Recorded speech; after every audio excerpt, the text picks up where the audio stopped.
So I'm going to move us forward. So I would like to call the special committee of the whole meeting to order. Today is December 7th and it's at 6:01 p.m.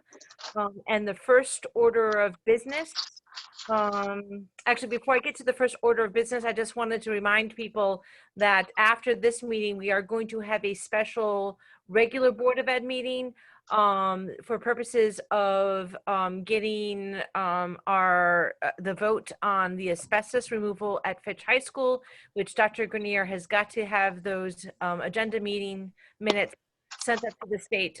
This is so that we can get reimbursement. So, Jay, did that go through finance and facilities? Yes, it did. Okay. So it has already gone through one of our committees. This is actually, Liz, this is probably the first time that you will have gone through this. This is kind of standard procedure about what the state needs us to do, that in order for them willingness to pay for a percentage of that job, we have to like say, yeah, we want you to do that and we want this project. So that's why we're going to do that. So my second the first order of business is I need to have someone second the motion, not the emotion, but motion to approve the committee of the whole meeting minutes on November 16th, 2020. I see Lee raising her hand. Rosemary, I have a second. Do I have any discussion on these meeting minutes? Hearing none, all those in favor of the approval of the committee of the whole meeting minutes on November 16th, 2020, please say aye. Aye. Aye. Oppose? That motion has carried. The next actually two agenda items is going to be on the review of the school action plans and then also an update on the second.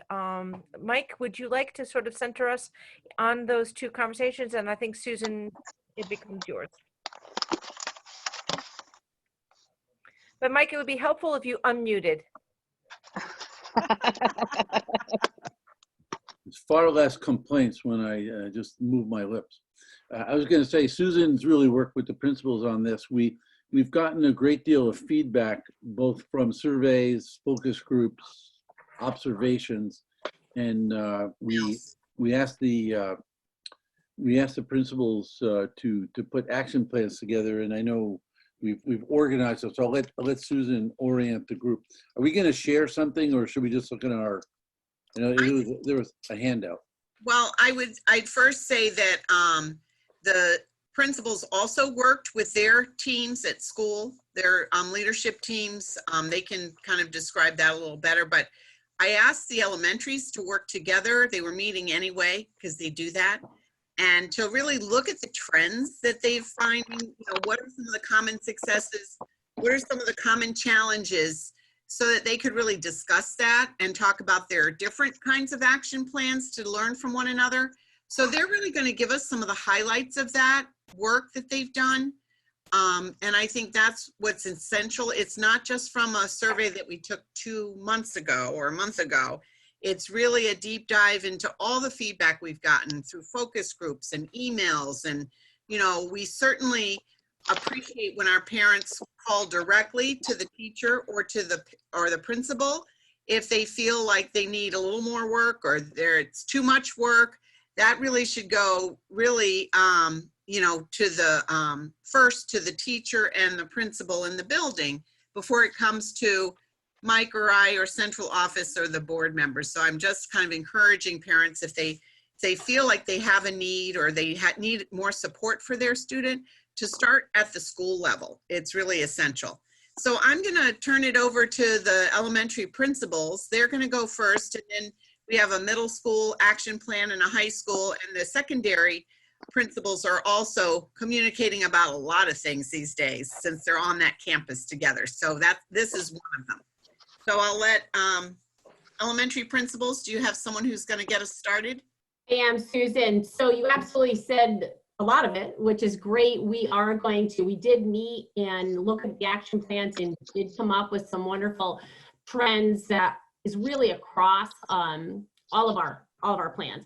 And we're going to talk about the challenges and those positives too, because there are many positives that we are excited to highlight. We also, as you said, we took not only survey feedback, but we got really, really good feedback from parent conferences, and obviously just meeting constantly with teachers and weekly, right, to get that feedback. So I'm going to begin with a positive, and it came from the parent survey. And it really was across board as far as how the parents expressed how wonderfully supportive our teachers have been through this entire process. They're making those important connections every single day with the families, just putting in the tireless effort to help them in any way they can, whether it's tech support or strategies just to help them with a schedule at home, to help kids get into the different lessons, and of course, instructionally, with the different platforms and different websites and learning Zoom. And in a connection with that, a positive that came out of the teacher survey is how unbelievably supportive they've been with each other at their own school, but also across elementary schools, more so than ever, right? Because they've always been very supportive, but now it's really opened up district-wide, which is amazing. The collaboration has been outstanding. They're sharing ideas, best practices. They're telling each other tech tips. I was just in my school data team today, and we were able to share additional tech tips. You know, we've departmentalized within grade levels to share the wealth, basically. So someone may be doing a reading lesson, someone taking the writing, someone taking math, and then really sharing that out to optimize time. And what's nice is the entire grade level will get to know all of the teachers within the grade level. So that has been a real focus, and those are my positives. I'm going to move to Steve to continue unless you have questions for me. How about if we take questions after all the elementary principals, and then we'll do the same for the middle school, and we'll do the same for the high school. Great. Okay, great. I'm up. Good evening, everyone. We did see a few challenges as we were looking through both staff and parent surveys. And one of the challenges that we noted that was pretty much in all of our buildings focused on student independence, specifically throughout distance learning. We did have a discussion around, the students in the really early primary grades really struggling with this. Our grades 3, 4, 5 were a little bit better at being more independent. But that really included like getting onto the Zoom meetings, participating while they were in the Zoom meetings, and being able to access work through Seesaw or Google Classroom. And we, like I said, we had many parents that reported that they needed to take a very active role in facilitating that for their child's learning, and they were finding it a bit of a struggle, just because many kids are Zooming frequently throughout the day, and they're having to access their work through those online platforms. So we talked as a group, and many of the things that I'll discuss, we kind of already have in place, but we're really looking at continuing to support our families through those connections and their student learning at home through calls, phone calls, emails, messages through Remind, and reaching out through Zoom meetings. We're going to continue to connect with students that are all distance learning to really try to provide feedback and support for them. A lot of us talked about really trying to focus on small group versus a whole group Zoom. It provides a little bit more of an intimate opportunity to be able to kind of, help students in a, more differentiated way. Another way to support our families through distance learning in their student independence is some of us have produced some tutorials that have been helpful to families about how to get in and how to stay on. We also had some pre-recorded instructions and some helpful tips to promote their student and independence and good work habits. Another suggestion that we had that we're really going to work on is, while we do have kids in school, that we're going to really review expectations when at home and really try to ensure that they can navigate that distance learning independently, with our focus on primary and meaning kindergarten, first grade. Those kiddos really struggle with being able to kind of facilitate that on their own. And so we're really trying to just continue to look for ways to support our families so that, they're able to understand how to find their assignments and turn them in when they're done and so forth. So that was my challenge that I was able to share tonight. Okay, I'm not sure who's after me. I believe it might be Seth. There we go. I'm next. There you go. So I've got some positives to share across. It was actually from both staff members and from parents about communication. That was the general focus that I had. One of the big things, it's the amount of communication is immense. It's ongoing. It's all the time. But we've really worked with the Remind app. That's been a big tool for us. Steve touched on that a little bit ago. It was a little bit of a struggle at the start, but as we've moved forward, it's gotten better. We've got special ed, we've got teachers. I've used it a couple of times to call parents, and across the board, the Remind app has been big. And the nice thing about it is it goes directly to parents' phones, which is a little different than email communication. That does, but they have to specifically check it. The Remind app pops up as a text or a notification, and it's been huge because the feedback is going back and forth. Zoom, I think Ryan's going to talk about Zoom quite a bit, but that's another big piece that we use for communication all the time. All of our meetings, all of our instruction, all of that is ongoing. There is that piece of Zoom fatigue that we've got going on, Zooming all the time, and I'm sure some of you are familiar with that as well. Google Classroom is a big piece for the upper level kids in elementary, grades 3 and 5. That's primarily what we use for them to communicate, and that's actually ongoing work in progress because the students are learning to go check for feedback and look for feedback and get the dialogue going back and forth. If the feedback isn't instant right away, sometimes it can be a problem catching that feedback, but that's the primary tool for students to use. Seesaw for the younger grades, I've got some mixed feedback on that, but as far as the child using it and the student using it, it's been excellent. They can't type, kindergartners and first graders can't type, and they go right into recording videos. And I've been sent a couple. All I can say is some of them are hilarious. Email communication, primarily for adults to go back to, like it always has. School has a newsletter that we constantly send things out with robocalls to address needs as they come up and concerns as they come up. And this is all geared around, attendance and work completion, ongoing conversation, reflection as we go, all of our team meetings and things like that. We're constantly talking about it. So communication positive. I'm not sure who's next. I can't remember. I'm going to guess Chris because she just raised her hand. Good evening, everyone. I'm next. Another challenge that came out in both the parent survey and with teachers, and something that we talk about all the time, is our students are really missing the social aspect of school and engaging with their friends and the impact that that is having on them. And we all know how important that social engagement is. It's more than just play. It's learning about interpersonal skills and that social awareness. And for our students, that engagement with their friends really helps to alleviate a lot of the stress or anxiety that can come with school and with this hybrid learning and what's going on. And so we know that our students learn best when they're in that safe, nurturing environment where they feel that sense of belonging and where they have that security of not just the adults in the building that they know care about them, but they have their friends that are there to support them.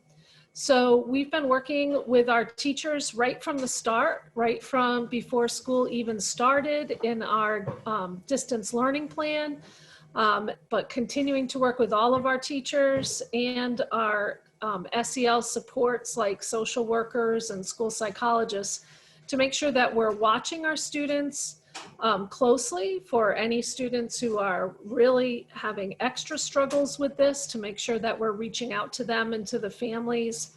And we're working on removing or at least lessening those barriers that students have to accessing their friends. So classroom teachers are always providing, either through morning meetings or classroom meetings sometime during the day, a chance to be more social with students instead of it being academically focused, and to make sure that the kids have interactions with each other, and actually setting up some Zooms that are really just purely for social purposes, so that kids can communicate with each other. And we have some classrooms and special areas that are setting up cross-classroom Zooms so that those kids that don't get a chance to really see or play with their friends that are in a different class, because the way that we're keeping social distancing, they get a chance to communicate with each other and just kind of talk about what's going on in a facilitated way. And the teachers are there to monitor that and make sure that we're looking out for our students while they're struggling with this. We also have those ongoing conversations about making sure that our kids can connect with each other and when it's safe. So looking at recess and specials and things like that. I think Ryan is next. Yep, my turn. Good evening, everyone. It's nice to see all of you. Seth is correct. We are experiencing Zoom fatigue. Maybe at some point in time, we'll be able to actually be in person when we present to you as opposed to Zoom. My piece in this process is to talk to you about essentially how we've been able to bring our instructional program to life through the virtual platforms. And this was a prevailing positive across the board from really all of the schools. And you've heard a couple of my colleagues hit upon some important aspects already. We've been able to bring to our students at home, the full distance learners and the hybrid kids when they're not in the building, really a combination of whole class Zooms, which is where a lot of us started, small class Zooms, and as time has progressed, certainly during full distance like everybody is in right now, quite a bit of one-on-one individual attention. I know in our parent focus groups earlier in the year, which gave us some great feedback, that was a concern of some, was that essentially we would not lose sight of our full distance learners. A piece of the distance learning expectations that you've seen many times is that important blend of synchronous and asynchronous lessons. And our teachers really, through a ton of hard work, have been able to bring both of those to life for our students. One thing that Chris touched upon that I wanted to reiterate was that SEL piece. And many times, quite a few of our teachers are running morning meetings at the start of the day, non-academic based, as a check-in opportunity and system to really see how kids are doing at home, make sure that our SEL needs are being met and that students are being accounted for. Socialization has been a huge part of this, and allowing the kids, again, especially now when everyone is full distance, to be a part of those small group Zooms has been huge, especially the kids that have been full distance, have not been in the building at all this year. For them to be able to participate in some reading groups or some math sessions where they're seeing their peers and they're seeing kids that they haven't seen for weeks, if not months, it really is a nice opportunity for them to stay connected to the school and the community of our buildings. So again, a prevailing positive. We've been able, over the course of time, as a product of some significantly difficult work on our teachers' behalf, to bring our instructional program to life. So that was my piece. Last but not least, certainly not least, is Kathy.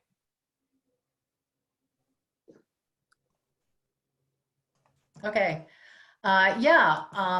One of the biggest challenges that we saw trending across all of the surveys, teacher and parent, as well as teacher meetings, parent emails, and all of our communications, was the challenge of student engagement and attendance. Of course, our goal is 100% student attendance, student engagement in distance learning, and all of the elementary school action plans supported this goal by focusing on attention to social and emotional needs and creative planning as a way to engage all of our students in successful distance learning. But parent reports in our survey, make it clear that there definitely are challenges. Many parents report balancing childcare responsibilities during work hours. They may be working remotely from home while lessons are going on. And other students spend the school day in the care of an older sibling or a grandparent or a friend or in daycare. And then there are some students who have such difficulty maintaining focus on learning while they're working at home. So as a result, there's a range of student engagement from little or no engagement to fully engaged. But even within that range, we've found that some parents report their child is participating, but they don't feel they're really engaged in school while they're working from home. So our action plans, you know, we took a deep dive, as Susan said, and took a look at this, and we tried to create plans that reflected the ways our teachers have tried to increase the level of student engagement in distance learning. And as you get a chance to look them over, you'll see examples of strategies that make lessons as interactive as possible, strategies that have moved from print-based materials to digital learning materials, and strategies that connect our students individually through text and voice messaging or small group breakout rooms. And this is especially important for our disabled or struggling students, these small groups. Teachers are using many communication channels, as you've heard, to check in with students, both individually and as a class. And teachers are including interactive and collaborative work between students to build that socialization into online learning, which will in turn increase engagement. Teachers, one of the things we've all noticed is how hard they are working to learn as much as they can about interactive online platforms like Nearpod and Flipgrid, which are new to everyone, but they're digging in. So this last challenge, motivating our youngest students to be engaged at home, is one of our greatest challenges. And combining that with an attendance system that's based on work completion is a huge challenge for parents. But the good news is we are seeing a slow uptick that's steady in improved student attendance and participation, which I have to say, as my colleagues before me have indicated, that this is clearly reflected in our action plans and the work that teachers are doing across the district in all of our schools. So we end with a tough challenge, but we do see some positive movement as we continue. So Susan, you're going to have to unmute. I'd like to just do a shout out to both our parents and our teachers. It really is a true partnership. It's never been such a partnership as it is today. Parents have told me that they just never saw the complexity of the teaching and learning the way they're seeing it now, and the planning and how comprehensive it is. So it's like a window of opportunity for them to be able to be there to notice the teaching and learning and to be able to support the children.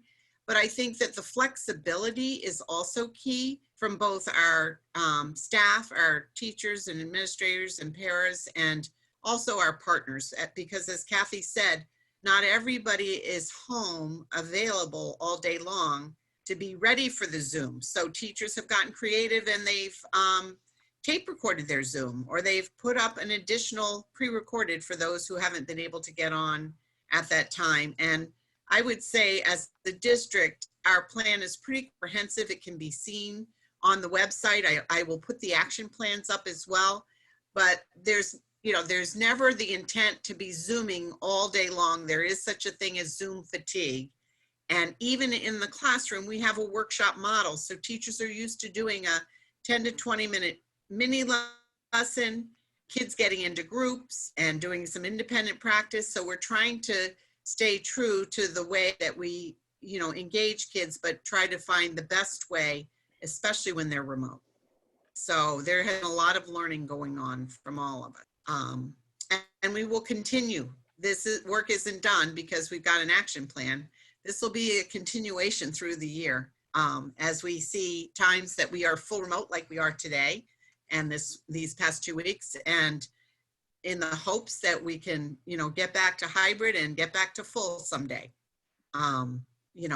Someday sooner than later, let's say. But I just thank all the teachers, thank the administrators, and thank the parents for their, partnership in this. Thank you, Susan. Thank you, principals. I'll entertain questions from the board. I've got Liz. I just have a quick question. Does everybody use the Remind app on all schools? Is everybody using that app? Everyone in the elementary school is using it. I think just about everyone. There might be one or two exceptions to that, but the majority are using it. Great, It was, thank you. it's been purchased district-wide. Okay, thank you. Rita? I have a couple of questions. One is, have we had many Navy families move into the district? And how are these students, you know, feeling comfortable to go on these platforms? I'm sure wherever they're coming from, it's like a different, you know, it's something different. And so what are you doing for those children? It's actually not different. A lot of them are coming from something very similar. Almost everybody's familiar with Zoom.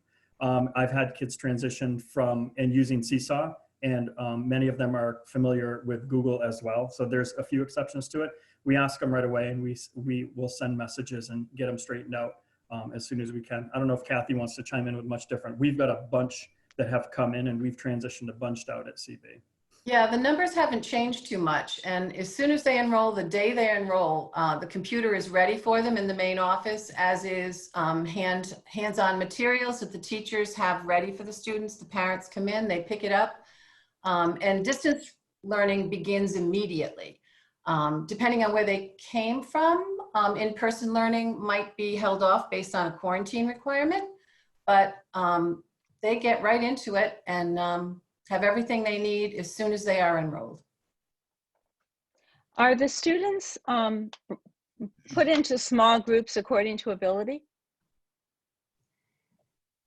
It varies. Usually the small groups would be handled the same way they are in person, and also depending who's in the Zoom meeting. So ability groupings may not be possible depending on who's in that cohort. A lot of those small groups are 1 or 2 students, maybe 3. Our reading specialists are chiming in with that, along with the classroom teacher, the math specialist. So there's a lot of opportunities for small groups that happen all day long. So there wasn't testing that was done in the fall to have these children in small groups by ability? Well, so that they're more, some of them are more challenged or other ones that need more help. We do have a comprehensive SRBI process. So I would say we started out administrating the Fontes and Pinnell level literacy in the elementary, and certainly there's where our reading interventionists and reading specialists were really supportive and helped classroom teachers. So we were able to get a handle of where they were. And I think all in all, the results really showed that didn't have a summer slide. We kind of picked up where we left off in the spring. So, and we're moving them ahead. And we use that data through the SRBI process to get them in their just right reading level. So I don't know if we call it ability anymore, but we call it, you know, at their reading level. So for instructional purposes. But I also meant math and whatever, science. Same thing with the math, that we do have tutors and intervention and specialists in math, and they actually have come together and created kind of a more one-on-one interview system in mathematics to really designate, you know, what kids have still or what they've learned and what they need to learn, you know, some basics. So. My last question is, do all the students tune into their specials, or do they focus more on the academics, like the math and the reading?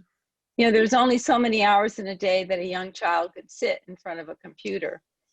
Do you feel that they're, you know, do they have a special every day, and are they, you know, do they do the PE? Do they do whatever their special is? Rita, I met with my specials teachers today, actually, to discuss a couple of different things. So for the kids that are in-house, the hybrid students, which is about 80% of my building, yes, they have a special every day. We're all on a 2-week rotating schedule, so they won't see all of them in a week, but they will see all of them over the course of 2 weeks, because remember, the kids are in-house only twice a week. Right. But all assignments, there is an assignment per teacher posted weekly for every child in the building, all grades. And last spring, I would say participation wasn't too hot for specials, but I also think that was a different time.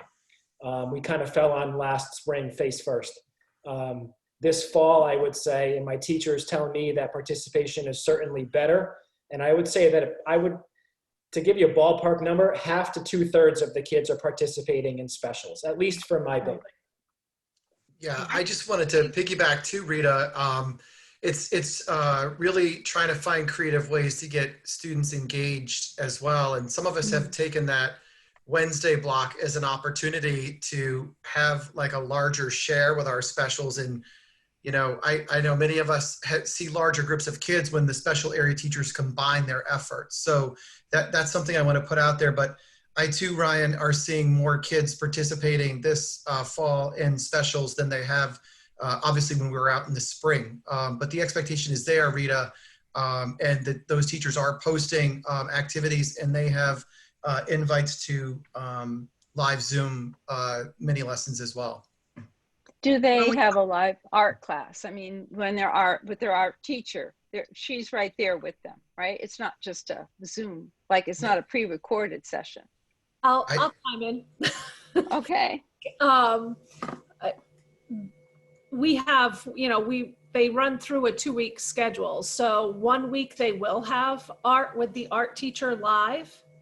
And then the next week their art lesson will be pre-recorded. Because of the 2 cohorts, you know, in order for kids to get all of their specials live, we have to kind of double up on them. So cohort A and cohort B get the same, will get their specials. So they do see their teachers live every other week. And on the week they don't see them live, they get the pre-recorded lesson. I'll also Thank you. just add in that we are having really good participation with our specials, and our specials teachers every single day do they do it where they come together and have them, as Steve just mentioned, an open time for students to come in as well, which is really nice, and they have the participation. But they have a little bit more flexibility with due dates for their assignments, whereas they have to say complete by the next art time, which would be a normal thing anyway because they see them weekly. But it is on a rotating basis. But we are having some really good results with that. Even last year, some of our students, I think Bethany for art got back thousands, literally, as art assignments. So really proud of the aspect. As a matter of fact, we've had such great success. We've talked about a virtual art show. Andrea Ackerman will be pleased about that, but maybe really encouraging that at the different levels or even as a district to be able to zoom in and see our artists at work. Thank you. Do I have any other board members that have a comment or question for the elementary school principals?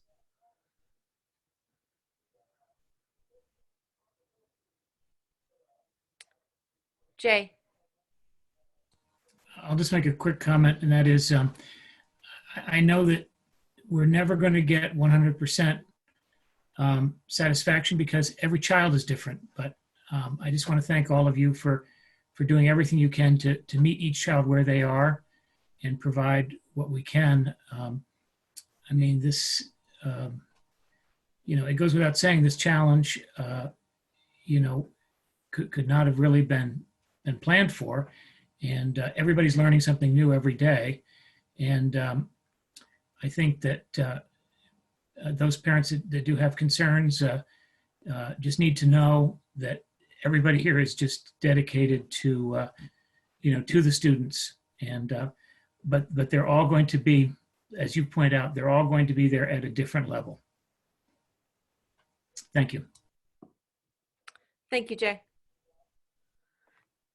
Jay, I don't know if I could say it any more eloquently, so I just really thank you that I know that the board has been receiving lots of comments from community, both on a very positive and maybe just noting some of the challenges. But I, for one, just wanted to say thank you to the principals and your staff in your buildings and your families in your buildings for doing this Herculean movement that you are, and really taking each child and trying to move them across whatever finish line that they need to do, knowing that the finish line is far in the future.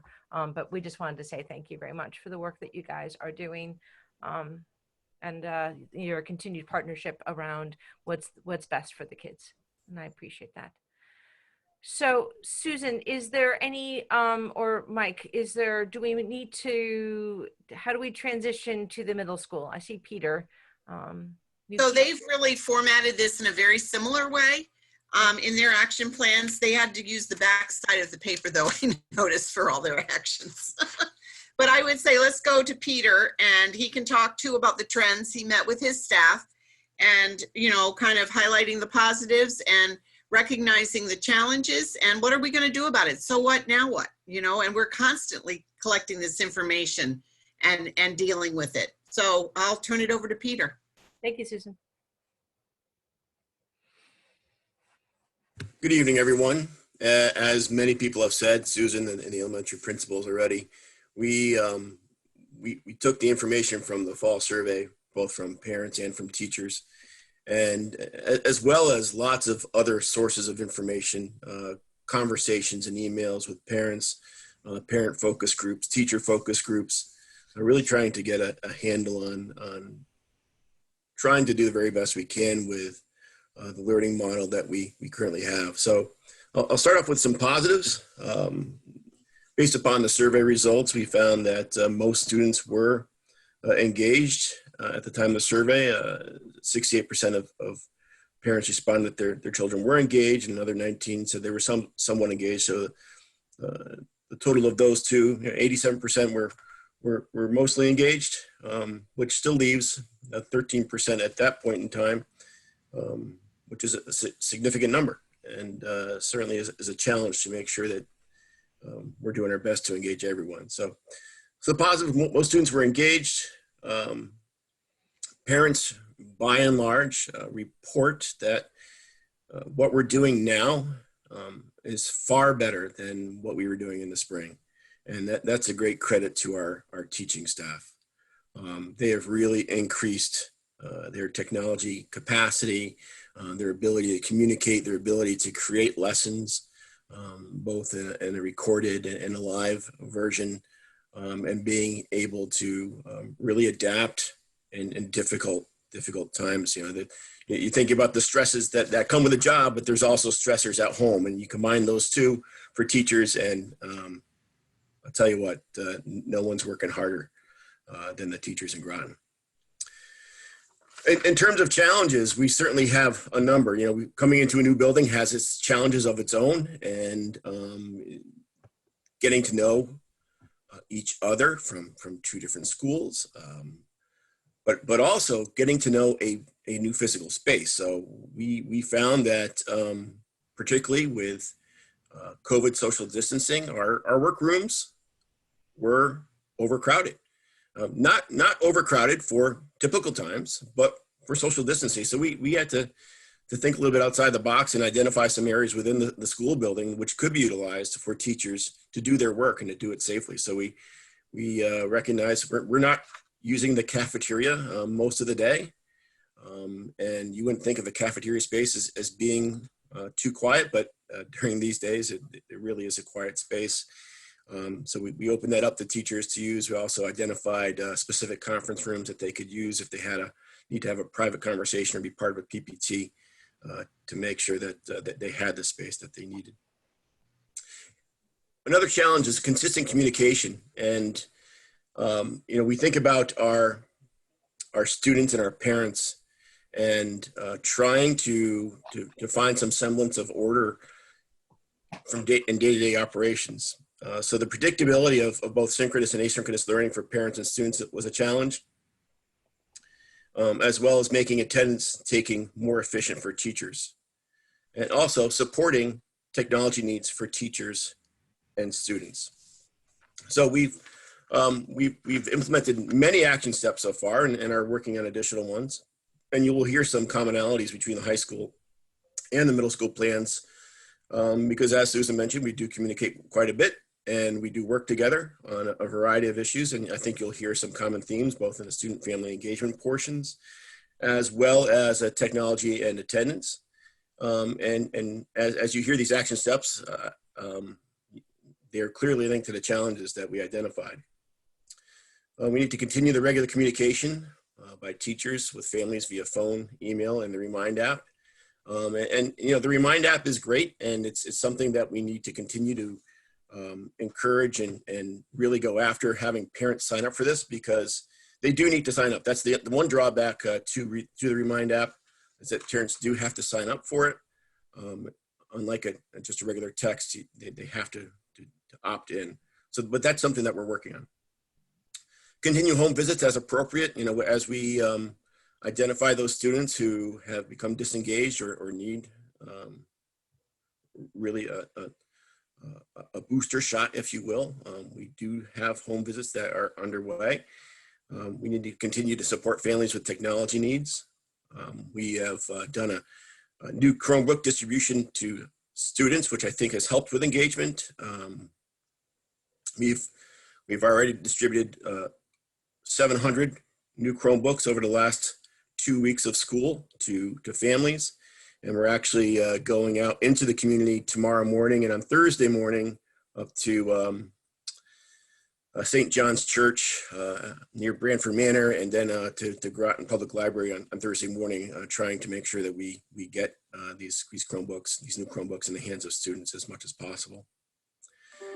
One thing that has, I think, really been a difference maker for families in particular is we moved to the weekly posting of class schedules by all teachers on the Google Classroom for students, which helps with the predictability of what's happening. It gives the topic of what students can expect on a daily basis by the week. And it also gives predictability in terms of, will there be a Zoom meeting? When will that Zoom meeting be? And so students can see that in their Google Classrooms for every single teacher, but by team, parents can also see this for their children on our website, and see a weekly team planner, so they can see all 4 core teachers on the team and what's upcoming for the week. And that's been a real difference maker from what I've been hearing from parents. With regard to technology and attendance, boy, that was a huge challenge at the start of the year, taking an inordinate amount of time. We came up working with central office IT staff to create new identifying icons to help teachers identify students in PowerSchool by what cohort they're in. Are they distance learners? And because depending on where they are physically means that we have to input a different type of attendance. So having those icons was a huge help. Additionally, we, like the high school, have a Google form on our website for students with who are having tech difficulty, and have also publicized on the website that should they not be able to fill out the form, because if you're having tech difficulty, you might not be able to fill out the form, they should call us. And we our staff is quite adept at trying to troubleshoot some of the basics when it comes to technology. Also, in concert with the high school, we have really worked with our secretarial staff to have them become better equipped to handle attendance in the COVID era in PowerSchool, and that's been helpful. Our SRBI process, we have our usual SRBI process. We recognized that beyond the academic and behavioral, which is what we would always do, we noticed that we recognized that we had to establish an engagement SRBI team. And so we've done that. So we really are working with teachers, looking at the data to find those students who are disengaged or not fully engaged. And we do that by looking at their attendance and also their participation in the Zoom meetings and the completion of assignments. We have specific tiered supports that we have identified and have implemented with students, and we've really begun to really get into this process and have established weekly meetings with core teachers and counselors and administrators to really track and monitor what's happening with the students as we implement interventions for them. With regard to specific student supports, you'll hear from the high school, and Ted, I'm sorry for stealing some of your thunder here, but the high school has started has a Falcons Rise student-to-student tutoring, and we've been working with high school staff to establish a similar program at Groton Middle. So we will actually be utilizing Fitch High School students to work with Groton Middle School students under the supervision of a certified staff. So we have a plan for that, that we hope to get started in short order, as well as an after-school learning center.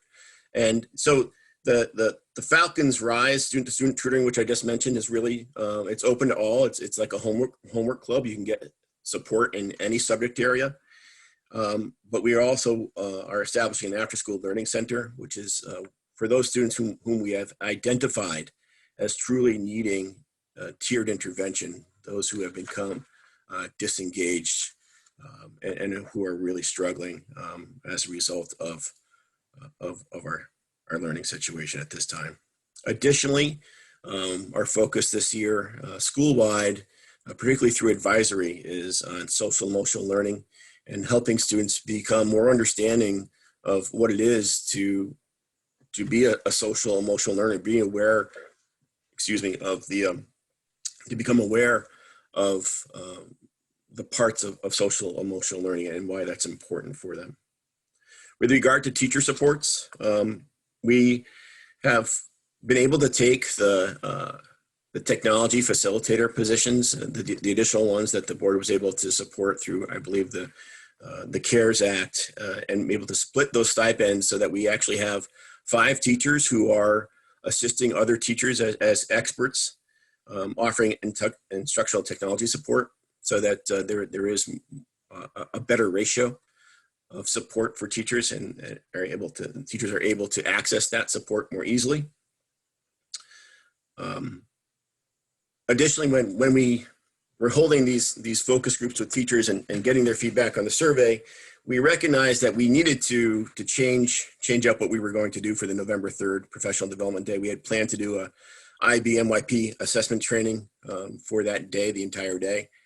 And we realized that we needed to pump the brakes in response to what we were hearing. So we were hearing that they needed more support with technology, so we were able to establish a menu of technology workshops that they could choose from 2 in the morning, and then they were able to do specific planning relevant to the learning model. And that was helpful. Additionally, for teachers, in terms of the hardware, much needed replacement of teacher laptops has begun, and the distribution of document cameras, although not nearly as early as we would have liked, they've finally arrived and are being utilized. So while we have not arrived, we certainly have not arrived. We have identified the challenges, and we work to get better, a little better each and every day. Susan likes to say, it's progress, not perfection. I think we'd be foolhardy to believe that we ever reach perfection, because as Jay mentioned, every single child has their own situation, but we are doing, we do believe that we are listening to the feedback that we're getting and working to make things better for both teachers and for students. And please let us get back to full soon. So I think I'm going to just have Ted do his conversation, because my guess is that what I'm hearing from you, Peter, is that there's some similarities between what is going on, so that maybe if we could hear from Ted, and then if there's a specific question for the middle school, we can ask it at that point. Is that fair to the 2 of you? That's fine. Thank you. Awesome. Yeah, so definitely, I don't want to reiterate everything that Peter was saying, but certainly talk a little bit about some of the things that are going on in the high school. I think, the first thing that I've heard from everyone so far is that, it's all about how can we get these kids engaged. And that's certainly been a large part of our focus at the high school. And as we've gotten those kids engaged, some of the kids that really struggled at the beginning of the year, we needed to open up a way for those students, once we got them to engage, to really have a pathway to passing the class. That some of our students are now just starting to get engaged and we got those supports in place, but they really struggled during the first quarter. So one of the things that we're doing, and we're going to be rolling out in the next couple of days, is what's called the Fitch High School Course Grading Agreement, which is basically a contract between the school and the student to help the student with their first quarter grade if they are able to continue being engaged and continue to do the work that they need to be doing. Because we want to get these kids engaged, but we also don't want them to be discouraged that they feel like they can't pass the course. So we're really just working to get those kids back in the fold and giving them that pathway to pass the semester course, a year course, as they go forward. And it really has to do with them, being engaged in the office hours, being engaged with class attendance, and getting the work done. And we're hoping to see some success with that. Again, as Peter said, I think that one of the things that I've been most amazed by is the ability of our teachers to build relationships with kids through this entire process, despite the fact this being the worst possible environment to try to build a relationship with kids. And that's really coming through the teachers just being great with communication, talking to families through phone, email, and just trying to get these kids engaged as much as they can. In addition, Adam Diskin has really taken a lead role in home visits. We've done a lot of home visits, just showing up at the door, talking to parents, saying, what do we need to do to help your child? Making sure the technology is not hindering their progress. Making sure that they know what supports are available to them. And now we have teachers that are volunteering to help out with that as well, counselors, and we're really just trying to increase that as much as possible. We've seen that as a really great tool to get our students engaged. In terms of technology, we've created a teacher-led technology assistance team for specifically for our teachers, so that when we're having issues with how do we use certain technology to enhance learning in the classroom, that we have some of our teacher experts available to teachers to go to them quickly to help them with their lesson planning and technology support, and also Schoology support, because that requires a lot of support. Students, again, to have a form that they can fill out with any tech concerns. We've created an attendance flow chart for our teachers to make sure they can take attendance. I know attendance is kind of people don't think about it that as difficult, but it's difficult. And to take attendance based upon where the student is and how they're participating can be difficult. So we're really trying to make that as easy as possible for teachers, knowing that it's never going to be easy. And then Peter talked about the icons and also the training for our administrative assistants on PowerSchool. Again, Peter talked a little bit about the SRBI process, the middle school. We've also revamped that a little bit at the high school. We call it the ABC referral process. And we heard from our teachers last year that was very cumbersome. So we tried to make that easier. Again, knowing that it's never going to be easy, but our teachers are really putting in a lot of effort to identify students that are struggling so that we can get some things in place for those students quickly. And we're really just continuing to try to survey teachers and faculty to make sure we're getting feedback as we go. In addition, I do have a teacher focus group that I meet with monthly to get feedback from them as well. And then lastly, the 6th through 12th mental health staff is doing training on the quality behavioral interventions to get those more in place for the students and really try to get those good interventions in place.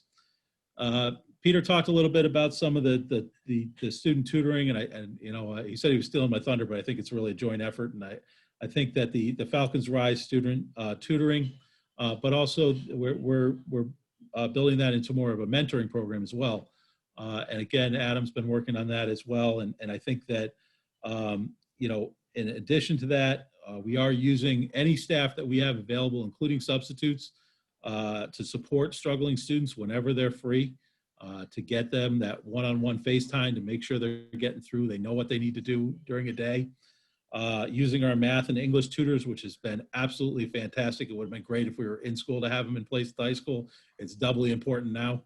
and having those in place and having those for our students has been huge. And I think that it's really just all about how we can get these kids engaged as much as possible, and when they're not, those supports we can put in place to get them engaged. Because everything I've heard from the teachers, our kids are engaged, they're being successful. And so, that really sums it up. I don't want to rehash everything Peter was saying there. A lot of similarities, but some similar things there for the high school. Thank you, Ted.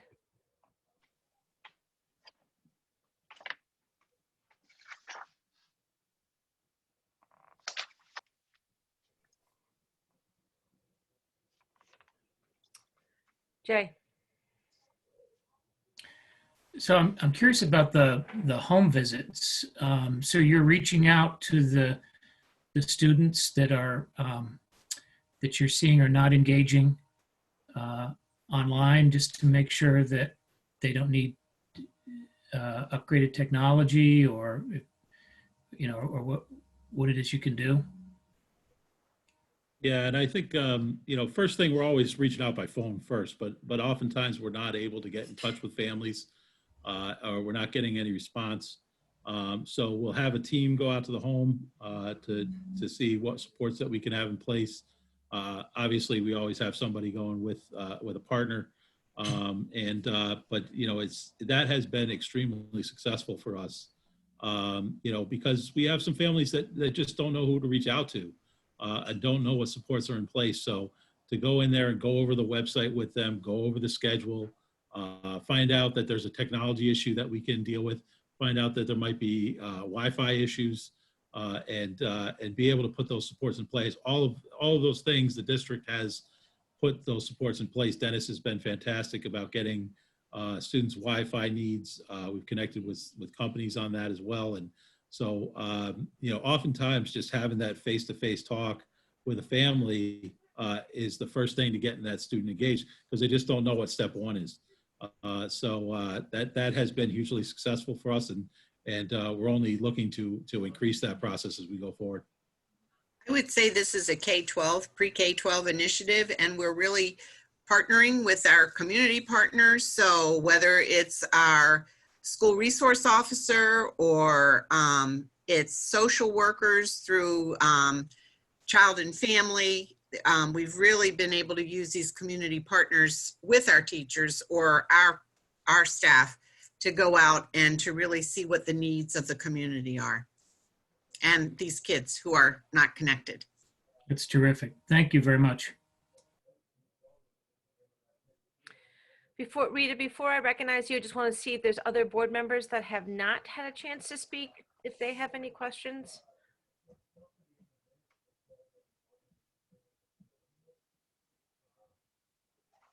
Rita. What percentage of the high school and middle school students are doing full distance learning? I can tell you at the middle school level, we have 42% currently doing full distance learning. And the high school? It's about the same. I think right now we're a little bit lower. It's been a little hard to track in that we had a lot of students right before Thanksgiving go full distance but not sign up for it. So we're not sure whether when we come back, if they're going to come back or remain at full distance. So I can't give you an exact number, but I can tell you that I think Peter and I have been pretty much in lockstep on the numbers. A little off percentage wise here and there, but I would say it's pretty much the same.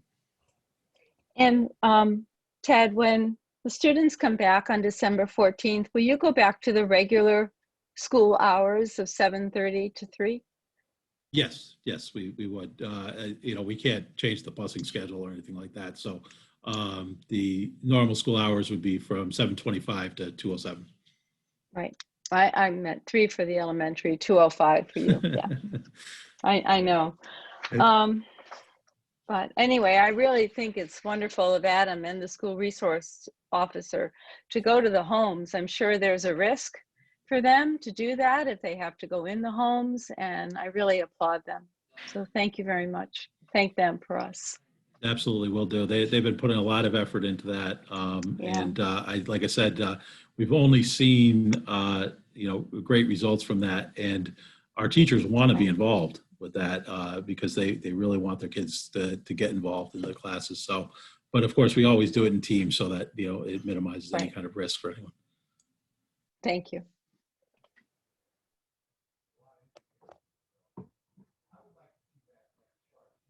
Dean.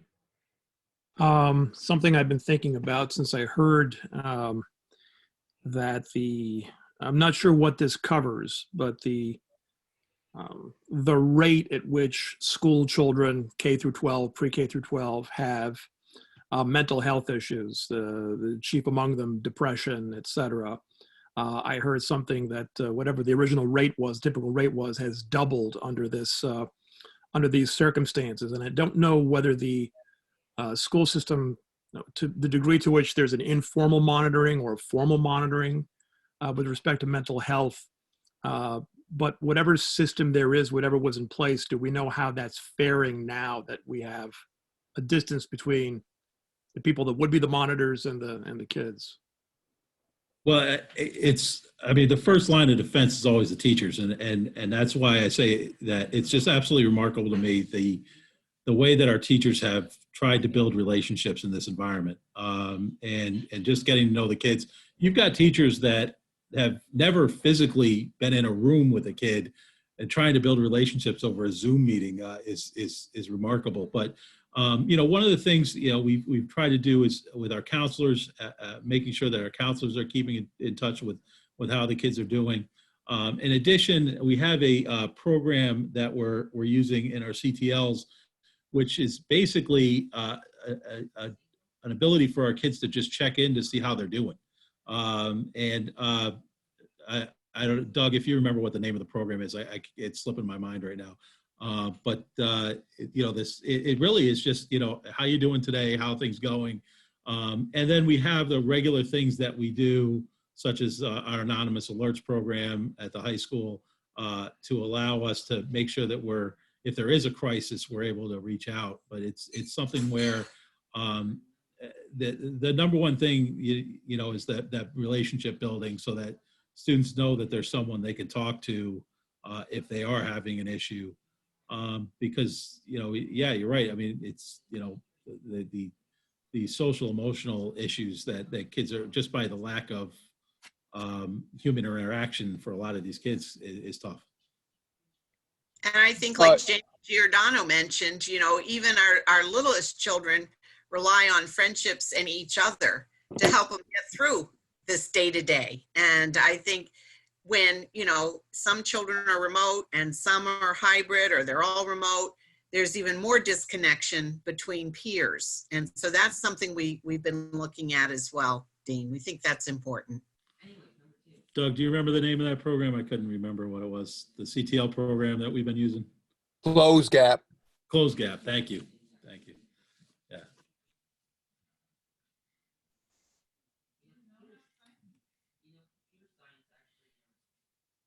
So Dean, to answer your question just on a non-school issue, but like I could work maybe 7 o'clock in the morning to 12 midnight and still have not met the needs of young children and their families in terms of what this social isolation has done. So, yeah. Yeah, it's something of concern to me. We're focusing on the academics, and we touch on the social as well. And I'm just thinking, again, this isn't traditionally a school function, but it has become so in recent decades to, watch out, see if a kid is having a problem. And this is a perfect storm for a lot of kids to fall through, despite best efforts, to fall through the net. Yep. So I just like to say that our State Department of Education is equally concerned, and with our flexibility plan for teacher evaluation, teachers are able to use these SEL, social emotional learning, as a goal and a focus. So I think our State Department is recognizing that. Certainly our school district is recognizing that. And we are concerted into that area. We think it's the foundation, but that they really need to be, have things in place before they're learning. They need to be able to be, comfortable and safe and feeling well. So we share that, Dean. Oh, thank you. Absolutely. And we've also added staff. We've added social workers to the schools to address that need. Thank you.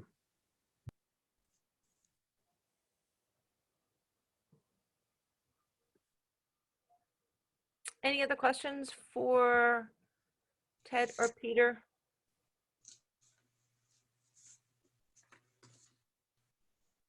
I really appreciate all of you. Oh, Andrea and then Liz. I'm going to do Andrea and then Liz. I just wanted to express my deepest thanks to everybody who's involved, because, you know, we hear a lot about things that are going wrong, you know, things that aren't appreciated at home with, you know, with due feeling. But to hear the professionalism and the training and the professional development that you are developing on your own is just, it's such a benefit to all of us, and we truly, all of us on the board, just appreciate everything that you're doing. Thank you, Andrea. Liz. I just wanted to ask about, and I'm glad Denise is here, about the special education in all the 3 levels, and how is it going with the special ed? Because we hear about regular ed, but I haven't heard anything about really the special ed, and I would really like to hear what's happening there. Sure. Thank you, Liz. Good evening, everyone. So what's happening in special education is very parallel to what's happening in regular education or general education. We're learning a lot about technology and tools that we never knew about. Today I learned about a tool called the Pear Deck. It's an add-on to Google Slides, and it actually allows the Google Slides to be interactive. That's one of the keys for our students. We're looking at ways for them to be interactive and demonstrate their learning. And for some of our students with more significant needs, that's a challenge because they need a para with them, or they need hand over hand to do activities. So to that end, we've given the paras all their own Zoom accounts. They're working with the teachers and the principals and the assistant principals to be able to provide additional support to students who need it. We've created a plan. It's called a learning model plan for each student in special education, so that the parents can see how the IEP services, the services on the IEP, will be delivered during full remote and hybrid model. We've also encouraged the teachers to do something that Peter is doing with his staff, which is share a weekly schedule. Parents like to know what the week is going to look like, so they're prepared. And that's something that many teachers are doing as well. We're also meeting with parents who have concerns about their students' progress or concerns about that learning model plan. And we're trying to be responsive. Today we had a meeting about a little guy who is struggling and needs a lot of adult support. We're not able to send staff into the home because of the cohort mitigation strategy. We want to be sure that we can come back in person as soon as possible. But we developed a plan to have the student come to school and have his physical therapy and his occupational therapy either on the playground or in the gym. And I can't tell you the appreciation and the gratitude of the parents that the staff are going to work with him either outside or in the gym. You know, we're doing whatever we can to help our students who are struggling and who need the highest level of support. And I said to the parent, you know, this is an option. What do you think? They loved it. I didn't want to put the teachers on the spot on the meeting. So I said, well, I'm going to meet with the teachers afterwards and we'll come up with a plan. And the teachers said to me, can we really do that? This is great. You know, I'll be there. So we have every day for the rest of this week, this student getting in-person services. It's only for 40 minutes, but it's going to get him through hopefully till Monday. And it was just really nice to see everyone pull together for this really needy student. And that's what we're doing. That's what we're going to continue to do. Thank you, Denise.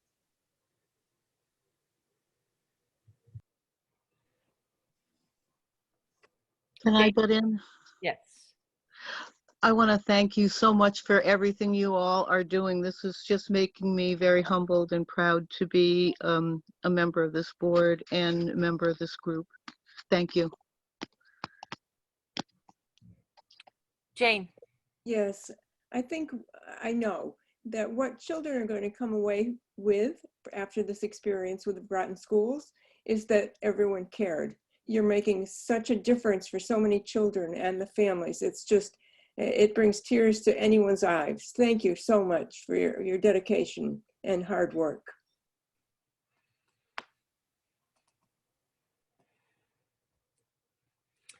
I'm hoping that you guys can really soak that in because I'm sure that you are feeling sort of always blasted because you're sort of holding it all, right? You're holding the building, you're holding your staff, you're holding your families, you're holding your students. This is, you know, I've kind of said this from the very beginning, this isn't gold standard, right? This is not what we joined. This is not why we became educators. And so I just wanted to say thank you very much for what you're doing. We know it's not perfect. We know there's places and spaces that are not working, but I'm also just really excited about how much you guys are wanting and the creativity about how to meet each family's and child's needs is pretty darn remarkable. And thank you very much for your leadership around that. And also thank you for coming and spending a Monday on Zoom. At least you guys don't have to drive. But thank you for spending some time with us on Zoom. If there is no further questions, I am going to move us on to our next part of the agenda. And Dr. Grenier, I think that is the distance learning. And if you could talk about that, that would be great. Sure. Well, we are in for this week. We are in full remote, and the default is on Monday, the 14th. We will go back to the hybrid learning model. For the week of that week, the 14th, and then the 2 days, the week of the 21st. I'm hoping that I'm going to actually chat with all the principals tomorrow. I'm trying to get a read on where we are with the need for substitute teachers and so forth. That's really what led us to this point. Before Thanksgiving, we had really a large number of absences. Absences, in some cases, people are contact, so they're home self-quarantined. They're still teaching, which is another feature that that this whole pandemic is placing on teachers. They're out, but they're actually continuing to teach. Even in some cases where people have mild symptoms, they're still teaching. So I'm trying to figure that out. I've gotten some feedback. I got a nice note from a teacher at the middle school, and she was advocating. She's Laura Quashney is her name. She is just a super conscientious English language arts teacher, and she just thought the kids were. She wanted me to know, and I told her I would share with you. Many of the kids are just completely overwhelmed with what's going on, and she thought it would be far better because the kids now that they're all on remote for a week now, and then they'll have another week, seem to be, in her words, catching up. The online work seems to be working well for them. And the teachers are using the office hours for like one-on-one instruction. I've spoken to a few students and they've essentially said the same sort of thing to me. So she strongly recommended that it would be good for everybody to remain on full distance learning. And then this evening, I spoke to Nikki Salon, who runs the Treehouse program. And she said, from her perspective, because they've got about 45 to 50 kids every day, before school, after school, on every day except Wednesday, and then all day Wednesday, about 45 children. And she said it's, frankly, it's exhausting. You can imagine having all these children in different classes from same school in some cases, or two different schools in other cases. she thought that consistency was helpful, that people know where they are and what they're doing. And so I'm you know, as I said in my board notes, I'm trying to balance between two extremes, and I think maybe chats with the principals are going to help me. I keep hearing this term, administrative closure. In other words, the schools need to close because we don't have sufficient staff to operate them. Not that the buildings are overrun with the virus. It's just we don't have enough staff. I think the week before Thanksgiving, one day we had 23 staff member out at the middle school and 27 at the high school, and we just can't operate the buildings that way. So I'm gonna talk to the principals, do a bit of a survey. You know, I like everything else with this pandemic. The indications are not clear. Some kids are doing well at home. Some kids are not doing well. I think we can all agree that the high needs students who need structured support, whether they're in school or out of school, when they're out of school, they really are missing out, and that really concerns me. On the other hand, I hear even in some cases special ed teachers saying that the kids are actually doing better when they're home on remote. They don't have the kinds of distractions. I know some of our kids in the Apex Academy actually do fairly well. So I'm going to make a decision, and I think I'll probably make the decision by Wednesday. I think it's helpful to tell the teachers and tell the families. And then Christmas is a 12-day break, which is, you know, a pretty reasonable amount of time. If hopefully we could go back to hybrid, I mean, that would be our hope. But boy, as I look at the national picture, even the state picture, it does not look very good. And whatever we do, we want to do it safely. So I'll have an update probably on Wednesday, Kim, and I'll shoot a note to the board.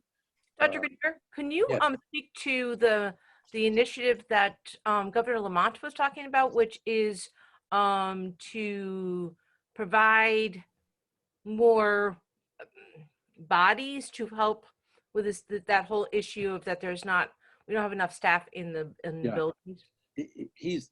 The requirements for serving as a substitute teacher have been greatly relaxed. We continue to have huge shortages. Well, we have such large needs. We may be able to use some of that the opportunity to get substitute teachers, but throughout the whole fall, there does not seem to be a lot of people who want to come into schools.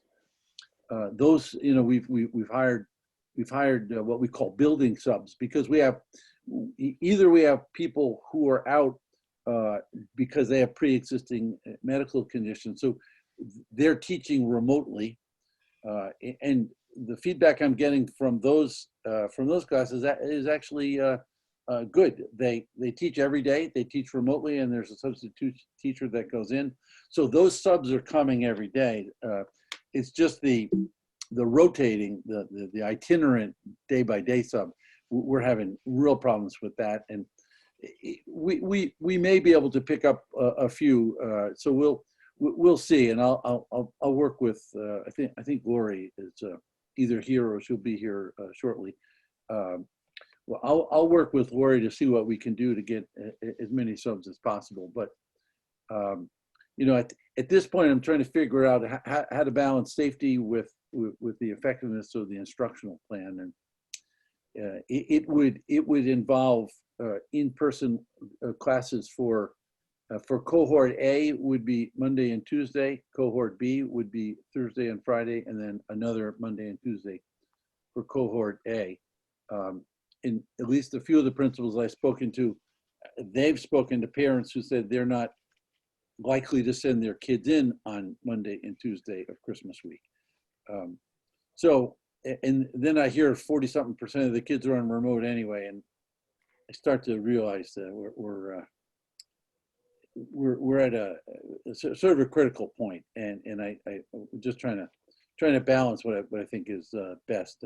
But I'll chat with the principals, and Susan and I will think deep thoughts, and then we'll make a decision on Wednesday. Tim, I've got Andrea, and then I'll do Rita.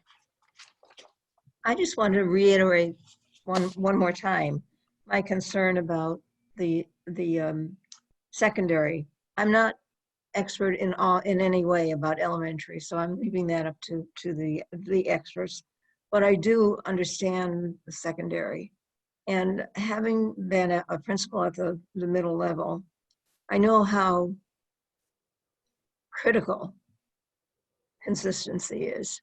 And it seems to me that not only are we seeing that in proof, in evidence, but it seems to me that teachers, if they could then hone their skills on being strictly remote, they wouldn't have to try to figure out how am I going to do this. They would be able to get together professionally, make plans about what works, what doesn't work, and just come up with a consistent way of presenting educations remotely. I thoroughly back that.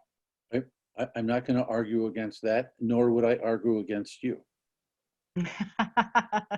Smart move. Wise man, wise man. So I'll do Rita, and then Liz, I'm assuming you have. Dr. Kinnear, I'm a little confused about what you're going to be making a decision about. The students are due to come back on the 14th Yes. for a week. Yes, that's Is right. it the 2 days before Christmas you're thinking? Deep thoughts Well, or? Yeah, my original thought was the default was they're just going to come back on the 14th. But frankly, I was using these 10 days as a barometer to see where we are with the infection, and if parents I've heard, but I got to talk to all the principals. I've heard of a number of parents who are indicating that they may just opt for full remote. So that may be another indication. But yes, before tonight, I was thinking just of those 6 days, and now I'm actually thinking that maybe those last 2 days is sort of a moot point, the 21st and 22nd. So I'm gonna look at the week of the 14th as one decision. Then the week of the 2 days of the 21st, 22nd as another decision. But I'll talk to the principals tomorrow. This has been, well, like everything else with this pandemic, it's been extremely difficult, and with lots of moving targets, and I'm trying to gather. Actually, I heard the definition of a crisis is having to make decisions with insufficient information. Right. That's where we are. Right. Well, it's just that I know so many of the districts around us are going to school. North Stonington now is going 5 days a week. Old Lyme goes 5 days a week. Yep. East Lyme, even when they have some cases, they're not closing unless it's for staffing. So, I just don't want to shortchange our students. Yeah. I mean, that's really, the student-teacher contact time is extremely important. You're 100%. Yeah. I mean, those are the two bookends. Your comments and Andrea's comments are with me in the middle, trying to figure out what's the best thing to do. I appreciate you saying that. Thank you. Liz? I just want to reiterate with Andrea, the concept of consistency. Honestly, if you look at it, it's all of 2 for 6 days. Really, what's going to be accomplished in those 6 days? So if for the week before Christmas and the week of Christmas, from the 14th until the 23rd, just keep them out. Come back full strength, whatever we can do, whatever you think is best, whether it's hybrid or full in. I think honestly, consistency, not this yo-yo back and forth. Let's just keep it straight. Let's keep people out. up through the holiday and then come back and see what we're doing. That's just my opinion. I just wanted to share it with you, Dr. Grenier. Thank you, Liz. Thank you.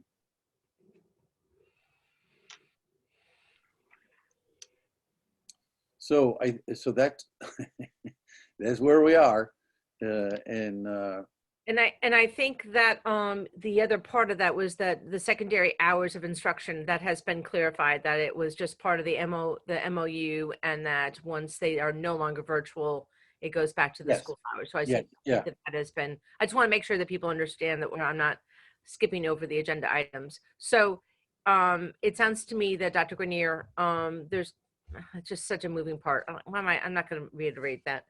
If there's no other comments about that, I'm going to move on. Does anyone else on the board have something to add about this?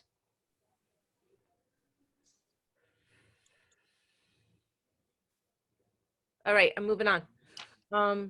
So we're now on to the presentation of the district purchase card. Dr. Grenier. I am so happy to present something with concrete, clear decision boundaries. We have a credit card, a district credit card that I learned recently uses my personal information, and like I guess 7 years ago they said we need a credit card, and I said okay, you could use my information. So Ken gently pointed that out to me, and there's an alternative. We don't actually want to use the superintendent's. It's very rarely used, but there's something called a P card or a purchase card, and I'll let Ken explain it. And I think we got a better way of going about this. Yeah, so purchasing card would be based on the district's finances, not on an individual. It's actually a commercial card, not a personal card, which is what we currently have. I found two that cater to school districts, one through the Connecticut Association of School Business Managers, and then one from the state of Connecticut itself. It piggybacks off of their P card agreement. The P card, it works just like a credit card, but it has a lot more controls. You can limit the number of transactions, where it can be used, the amounts that it can be used up to. There are alerts and very good reporting on the other side. So it's a much better solution for a school district. There's fraud protection. So I'm recommending that the district move to a P card program, specifically the one with the state of Connecticut. It's a commercial card with JP Morgan. And in that way, I would say we would still have just the one card like we currently have. It can have Susan's name on it, or it could be a departmental card. They prefer it has a person's name on it, but we won't use Susan's information, no social security numbers, but it would have a person's name so that when it's used, they can identify a person. But that's my recommendation, is to go to a P card program. I think we talked about this, Jay, did we not, at the finance? I was just trying to set up next week. I was hoping to take a vote on this. Yeah, we discussed it at Finance and Facilities, and it obviously makes a lot of sense. And this requires a vote action, Jay? And that's our understanding. I think the bank will need a copy of the minutes, right, Ken? Yeah, the two programs, one of them requires a board resolution. That's the Connecticut Association of Business Managers. The other one just requires it be signed by someone who's authorized to enter into a P card agreement, which could be Susan. But either way, I think it's a good idea to have something where the board is authorizing us to do this program. Okay. Is there any questions about that? Do we have all the information that we need to be able to take a vote on it next week, folks? All right. Thank you. Thank you. And then the next is the review of the, I can't remember how long ago it was, Andrea, but you and Jay were tasked to kind of review the mission statement, not mission statement, but to see how we could marry the DEI statement along with our goals. And it's here with us. I'm hoping, and that's on Susan's and ours. My to-do list with Susan is to kind of come up with some ideas around a retreat where we could most likely kind of really talk about that. But I for one really loved what you guys did, but I'm not quite sure what you wanted to talk about, Andrea, and whether you wanted to add anything to this. No, I spoke at the DEI committee meeting last week, and I spilled the beans because I hadn't heard anything about whether or not it was going to be a go from the superintendent's office, but that's because we just didn't hear. But at any rate, I said it at that time, and they seemed to, the committee seemed to really embrace it. And we just wanted to keep everything simple. Simple isn't the word, it's really succinct, because when you get a mission statement that is so long and it includes everything, nobody's going to remember it. So we wanted to make sure that our expansion of the goals was something that you would never forget. And so we came up with, before our goal state, our stating of the goals, this will be read. And it's simply, in a richness of cultures and with a respect for all. And then our goal statement. That's it. And everybody will remember that. A richness of cultures with a respect for all. That's it, Kim. Any comments are welcome. But I'm glad to see that it appeared already. So that's it. That made I me have a very- question. Lee. So what we're talking about is the 2 inches, starting with Board of Admission and ending with Embrace Excellence. Is that the DEI equity and inclusion statement? Would that appear anywhere? That's the question. Yeah, I'm not quite sure if I have the answer to that. Dr. Grenier or Andrea? Well, I was going to say, if you look at attachment 5. Yeah, I've got that in front of me. I actually saw that. I was gonna mention it. That's something that it seems to me could appear at the front of a budget book, at the front of a board presentation. It makes for the mission, the goals, and then the DEI statement. I think that makes for a nice one-page packet that really says a lot about our district.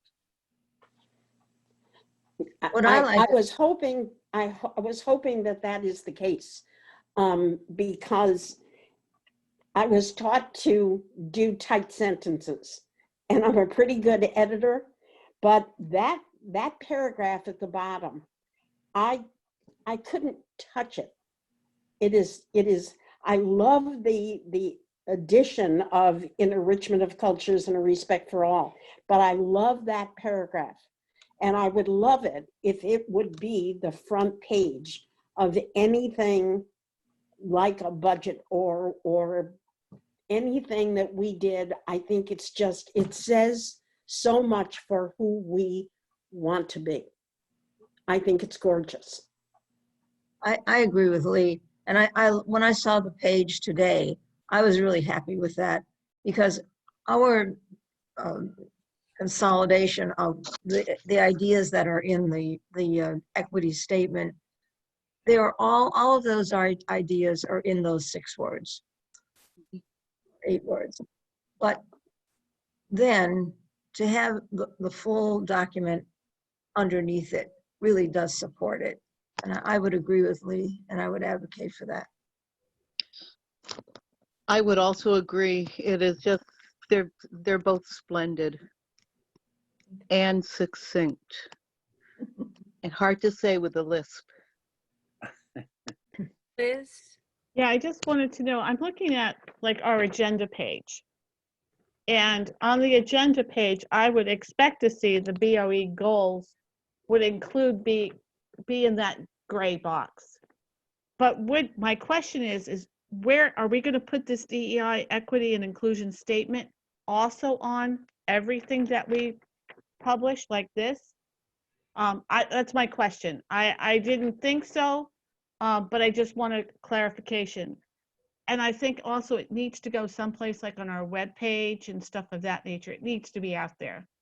So kudos to you, Andrea and Jay, for working on this. I think it's phenomenal, and I appreciate it.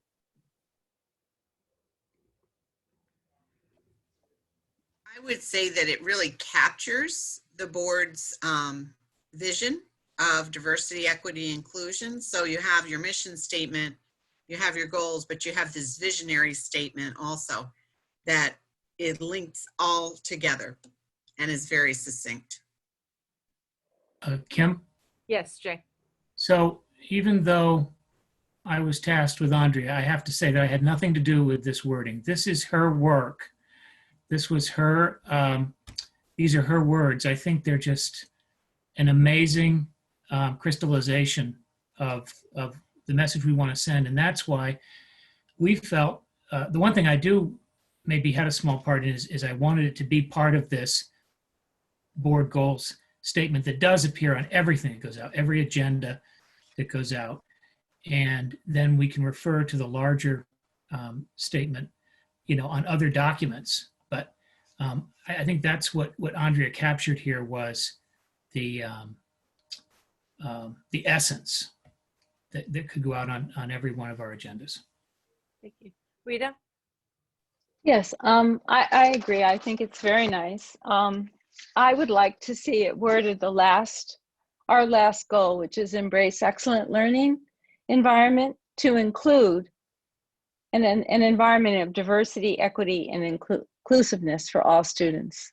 I'm not so sure of the goals to have the enriches and cultures and with respect for all is a little wordy for me, but I would really like to see it really clearly state that we want a learning environment of diversity, equity, and inclusiveness for all students. I'd like to see that very clearly as one of our goals. I mean, even though this will be down at the bottom or something, I like that gray box up at the top, and I'd like it very clearly to say that. That's just my feeling. But I just don't know if everybody would understand in a richness of cultures and with respect for all. We are going to provide dynamic curriculum, ensure effective engaging instruction, and embrace excellent learning environment. I would just like to put those very important words, diversity, equity, and inclusiveness, on our board goals. But you don't have to, but that's what we usually have our retreat where we decide these things. I was going to say, that sounds like that's a great retreat piece. Anything else for that?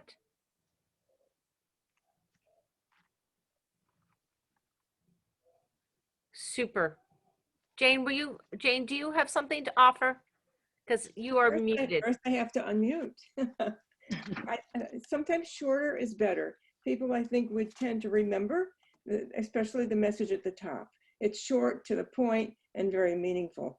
If we expand that too much, it's just going to be not something that will be remembered as clearly. I agree.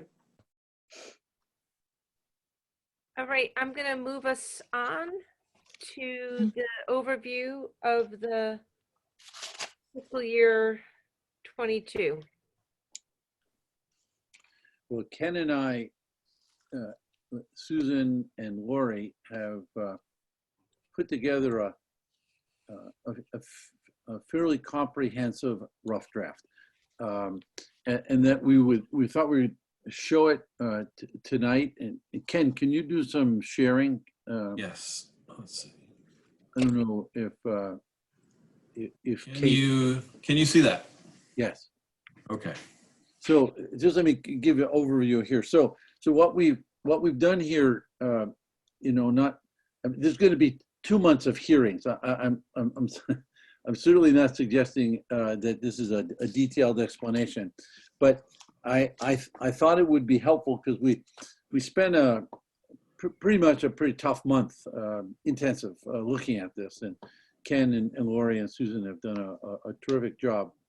And so if we look at the front page, you'll see, if you go all the way down, Ken, we have a increase, and we'll get to this in a minute.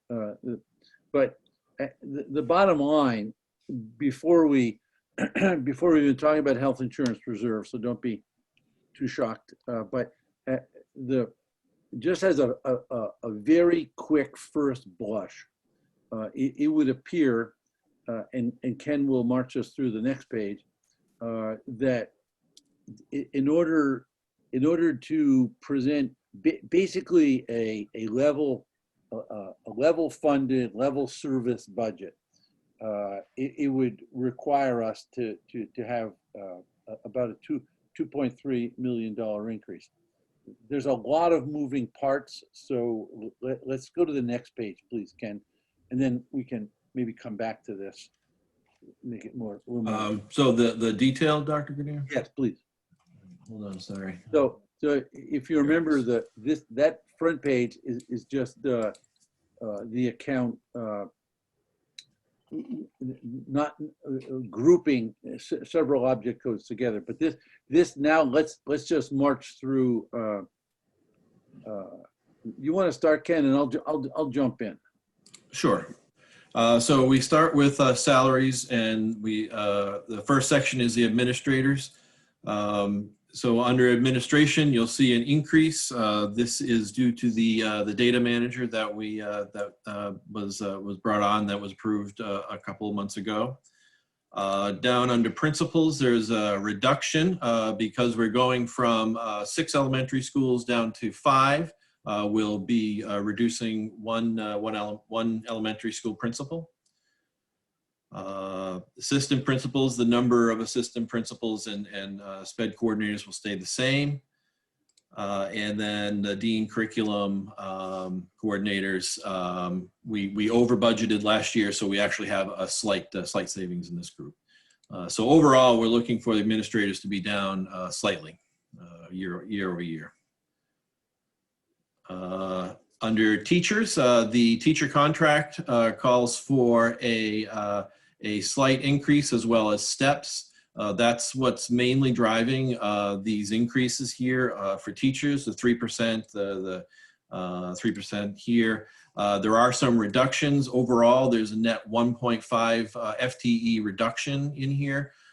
So it's offset by the increase in the cost per the contract. Overall, for the teachers, it's about a 3.1% increase, which is consistent with what the contract would say from after you take into account the steps. There's some movement in the certified, non-certified aides, a reduction in a couple of Para 1 positions, but an increase in Para 2 positions, which are less expensive. So they do have an increase per their contract, overall 1.1% increase. Substitute, the rate is scheduled to go up as we try to keep pace with the increase in the minimum wage. And so we're looking at a 1.8% increase in substitutes. The clerical, where the reduction of one elementary school secretary due to the reduction of number of buildings, minus going the other way would be the increase in the per their contract. So it's a small decrease for clerical. And custodians, same thing. We anticipate a decrease of 1 custodian due to the consolidation of the elementary schools, but they have an increase in their contract. So a small decrease year over year. And security, we just assumed a 2% increase year over year. They don't have a contract. So overall, salaries about $1 million increase over the current year budget. Health, we'll go on to benefits. Yeah, sure. Go on, thanks. For health insurance, we're anticipating the cost of claims. They typically go up anywhere between 7.5% to 10% annually. This is assuming an 8% increase year over year for additional claim costs. That's not taking into account any adjustment to the health insurance reserve, which we will talk about. And it also doesn't really take into account, that the COVID situation. This would be assuming that it's a normal situation versus normal situation. Workers' comp and town pension, those numbers come from the town. We have not yet gotten those, but we have some reasonable estimates in here at this time. Social Security and Medicare are just calculations off of salaries. So it looks like a 1.6% increase. And then under, why is that showing? Under other employee benefits, I guess the ones to look at are the retirement severances. Currently, we don't have any, but that could change. So we have a 0 there. And then the tuitions that have been partially picked up in the past by Alliance, but we hope to restore that to 100. But we spent about 106 in FY19, 86,000 last year in FY20. So overall benefits up 6.8%. You want me to keep going? Yeah, please. The only footnote I'll make is we think there may be some retirement. So of course, we didn't put any expenditure there, and we didn't take any savings in the salary account. We know this is going to change as the months go by, next month actually. But so this is our kind of our conservative view of the budget, and the board will certainly be able to work on this. Go ahead, Ken. Thanks. Sure. Purchase services, these are instructional services such as Project O and other field trips, which we hope we can get back to next year. Instructional improvement is our PD days, as well as some PD for IB and MYP programs. Professional services, the services that provided outside of our own personnel. A small increase of 1.2% overall for that grouping. Athletic officials, we're anticipating that to go down slightly due to more away games. Computer network services, about the same, just pretty flat year over year. So overall purchase services up 2.6%. Property services, water and sewer, we're anticipating that to be the same. Trash the same. Snow removal, we've had a couple of good years. We're hoping that continues. And so we're anticipating that to come down by 20,000. Repairs and maintenance with all these new buildings, we're hoping that we can keep that the services for repairs and maintenance flat year over year. That's a pretty $487 decrease. And rentals, this is rentals for the copiers. That's the driver here, but as well as other equipment. And as we go into our print management solution, a little bit of an increase here. But overall for this group, a 1.7% decrease. Transportation, there's a big change here. The MSAP grant has in the past paid for four buses to transport students that went to Cutler from the west side and vice versa. Now that we're all one middle school, the cost for all those buses will be borne all by the board budget, and that's why you see such a large increase here, as well as there's a contractual increase of 3% over the prior year. So that's resulting in that very large increase there of 355,000. Some transportation for others. This is some of the other costs. We anticipate a little bit more in the away games. That's why you see a little bit more of an increase there. transportation staff, small decrease. It's hard to imagine doing a lot of traveling in the near future, but hopefully next year things get back to a more normal situation. 4% increase in our accident, liability and accident insurance per our agent. That would be appropriate. Communications, small decrease of $4,000, 3.4% decrease. Special education, this is a hard one to predict in a normal year. This one's even more difficult. At this point, we are leaving this flat to the prior year. There may be, we're still calculating what this year is going to look like. It may be less than what was budgeted, but it's hard to say. We're still putting that together. And then tuition for regular education, we've seen a decrease of around 10% of regular education students versus this year versus last year. And so we're anticipating that would continue through to this year, offset by a small increase in tuitions. So overall for this group, about a $250,000 increase year over year, 2.2%. Supplies, this is a big category. This comes mostly from the site budgets, but a small $8,000 increase, 1.7% year over year. Computer supplies, we have a lot of softwares. We have a lot that we're paid for by the CRF and the CARES Act. And so next year we're going to have to go through a process. Susan's going to go through a process to figure out, which ones do we want to keep, which ones do we move forward with. But we're anticipating an increase in that area. That's what's driving this 25% increase here. Electricity and heating, we're going to have 2 brand new buildings next year. We have a brand new building this year. It's really hard to determine what that need's going to be, what that requirement's going to be, because they're new, as well as we're going to carry, at least for a part of the year, some of the older buildings.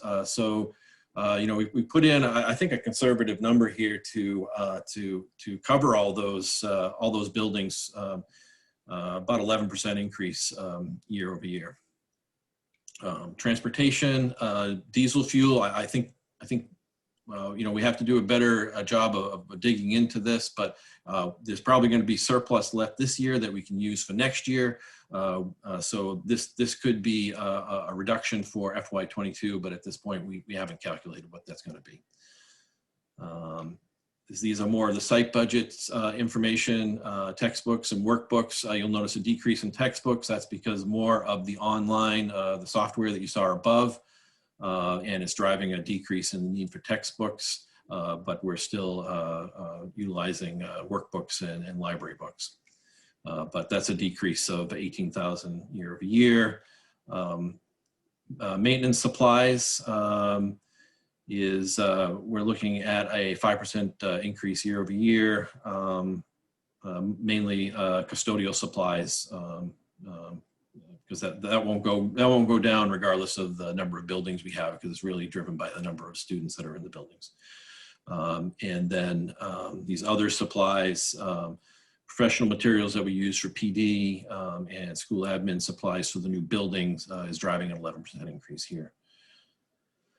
And we got equipment.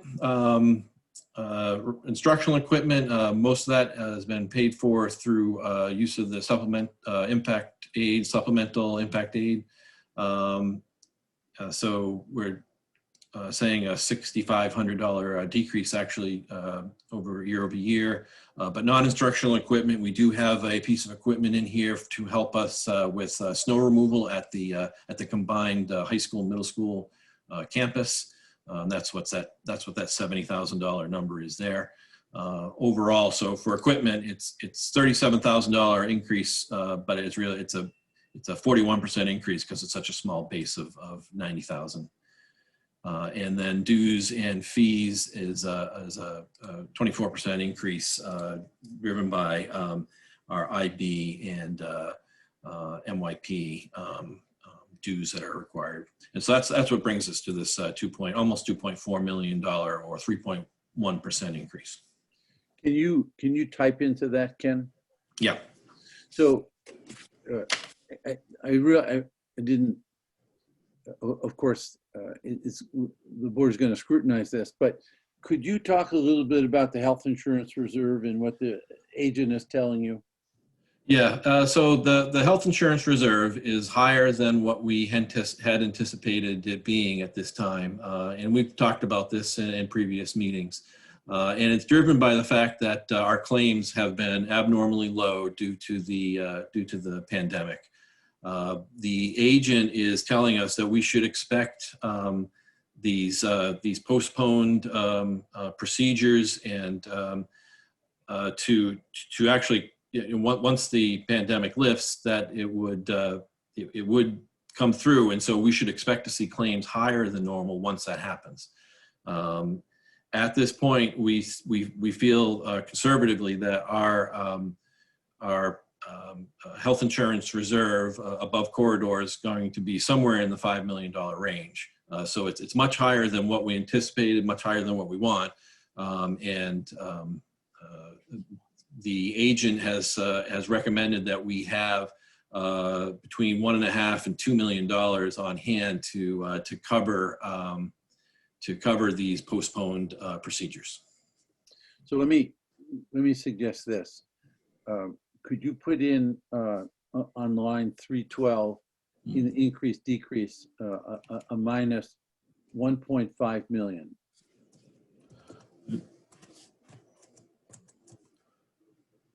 Which would leave my recommended budget before we look at the retirements, before we look at some of the work that can be done, at about 1.2%. How much of a health insurance reserve would that leave us approximately? Yeah, conservatively, that would leave us 3.5 million. Which assuming 1.5 million for postponed procedures leaves about a $2 million balance, which we've hovered around there. That was our goal. It was somewhere between 1.5 and 2.1 million. That was our goal for that when we set last year's budget. So one way of looking at this is because of COVID, we kind of, in one sense, we over budgeted. It will catch up to us, but we over budgeted for health insurance. So I'm very comfortable recommending 1.5. Can you go to the decision list while you're? So Mike, I'm just thinking in terms of time, because we still have we still have another meeting that we need to kind of go to. Yeah. And that this is December. Yeah. I'm just kind of wondering about sort of balance of time, because we're going to be immersed in this. Yeah. I mean, I can't believe what you, Ken and Susan, have been able to accomplish so far with the budget numbers. It's the will of the board, but that's just was my thought process. There are it actually takes about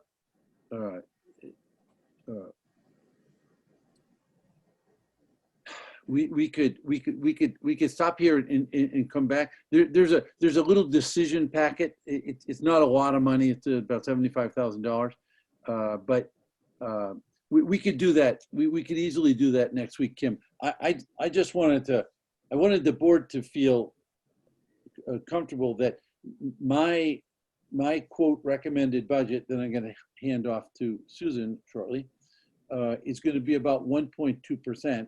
And I think we've got plenty of room. Ken and Lori and I have been talking about where we see some efficiencies, and we think we could get that well below the 891. But I'd feel comfortable saying that the superintendent's budget is 891,000. Thank you, Mike. So, which would be the starting point for next week, and then I could show you the decision packet, and maybe that would sort of wrap it up for the board. Prior to the, and I'll show you tomorrow, Kim. we have this schedule for the function code. We're going to go right through this the other way, looking at where, not what we're spending, but where we're spending. Awesome. Thank you.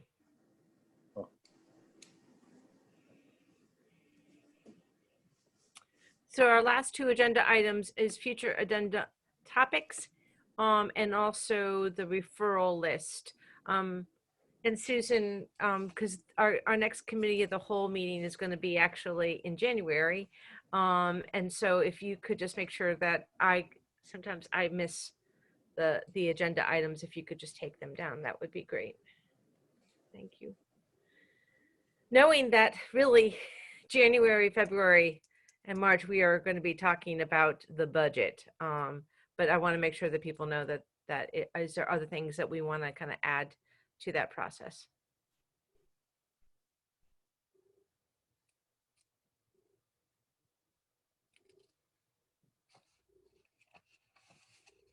Jay. So I'm working with the town's athletic fields task force, and the town council has requested they make a presentation on January 12th. I'm going to send the draft plan to each of you to see if anyone has any questions. And I suggested that we do a joint meeting with the town council so that the committee doesn't have to present twice.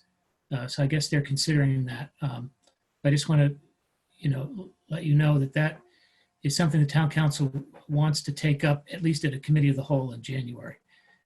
I know it's right in the middle of the budget, may or may not work out, but in the meantime, I'll send you what they came up with. We've been working on it since the spring. Thank you, Jay. Anything else? Ready? In that case, motion to adjourn. This one, anyway. I got Lee seconded. All those in favor, please. Oh, discussion. All those in favor, please say aye. Opposed? Abstain. Motion is carried. We are now moving into our second meeting. I am going to open that up. It is 8:02, and it's a special meeting for the purposes of discussion and possible action on the Fitch High School Asbestos. Thank you. Asbestos abatement educational specification, which is the attachment. And Dr. Grenier, would it just make sense if I throw the motion on the floor and then our discussion is Sure. the discussion?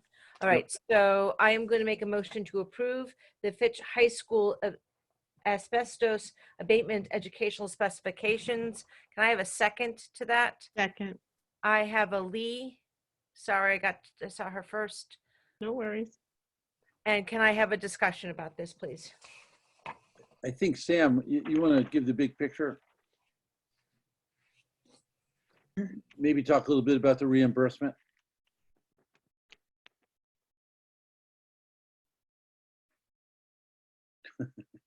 Trying to unmute.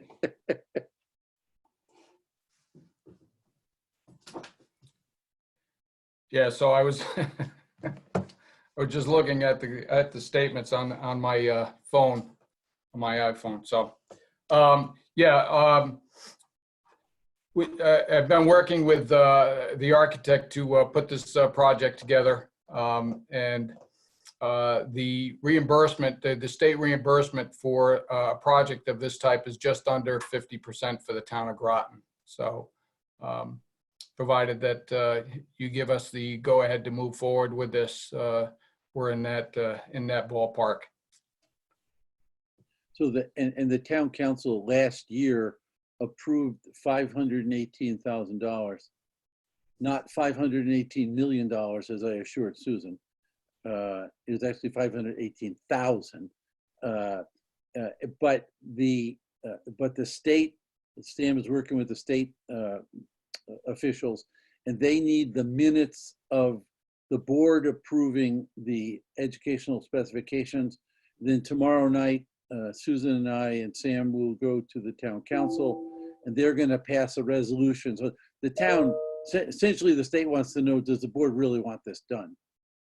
And this was, again, this was a FY20 CIP. So it was last year's CIP. So the money is there, and the town, that's not the problem. The problem is only to confirm, and if you look, we sent you the ed specs, but basically, you want to explain just very briefly, Sam, what work is going to be done? Yeah, the asbestos removal will actually be floor tile throughout most of the high school, the old part of the high school. It'd be the cafeteria area, the main hallway, essentially around the down past the band room and around to the back hallway that is out by the generator. So the architect has also given us his cost estimate on that, and it came in at the $518,000. So we're right on point with that. We're pushing it a bit because we want to get this out to bid so we could actually do it this summer and only close the school for a period of time and get the whole thing done. So that's it.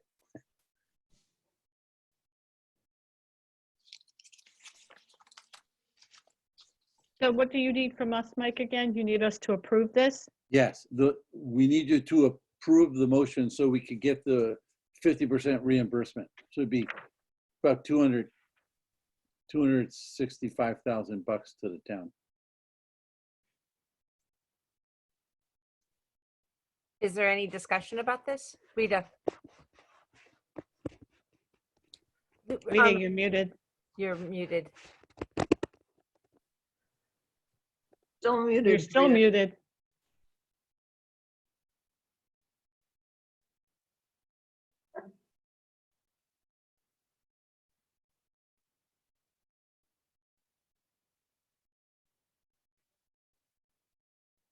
Rita, you could type in the chat what your question is.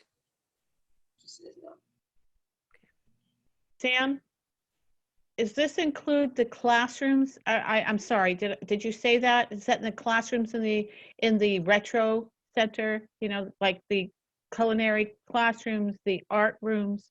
Does that include those rooms? Well, the culinary rooms were done previously in the last iteration of high school, but it does include art rooms down that hallway. Yep. And down that section of the building. What about the business hallway? Business hallway as well, yes. Okay. And then the hallway leading from the main hallway down into the gym area? Yeah, what they call the main hallway, yes. Okay. And around toward the down past the past the auditorium and the band room. Okay, thank you. Kim? So as you mentioned, this is the second abatement project we've done at the high school since the addition. So are you saying that this is now the final? Is this everything that's been, just to make it simple, can we say that this is everything that's been identified? No. Actually, when they did the auditorium over in the media center, there are still some things, still some asbestos tile under the carpeting in those areas, but those were done so recently, we didn't think that it was wise to pull those up now and remove those so soon after a project. Rita, you're in two places, so I don't know if that's going to give everyone feedback. But it looks like you're also now frozen. Oh, to try so hard to have a voice.